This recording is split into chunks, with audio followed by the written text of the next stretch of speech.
মানুষ একা বাঁচার জন্য সৃষ্টি হয়নি।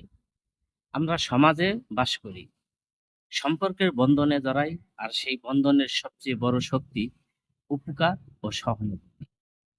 মানুষের উপকার করা মানে শুধু কাউকে সাহায্য করা নয়, এটা নিজের মানবিকতার চর্চা। যখন আমরা কারো মুখে হাসি ফোটাই, তখন আমাদের ভিতরেও আলো জ্বলে ওঠে। উপকার করলে হয়তো বড় কিছু হারাতে হয় না, কিন্তু অন্যের জীবন বদলে যেতে পারে। কখনো একটা কথা, একটা সহায়তা, অথবা শুধু একটা তুমি পারবে কারো জীবনের বাঁক ঘুরিয়ে দিতে পারে। আল্লাহ তাআলা বলেছেন, মানুষের মধ্যে সেই শ্রেষ্ঠ যে মানুষের উপকারে আসে। তাই উপকার করা কোনো দয়া নয়, এটি এক ধরনের কর্তব্য, একটি সুন্দর পৃথিবী গড়ার দায়িত্ব। ধন্যবাদ।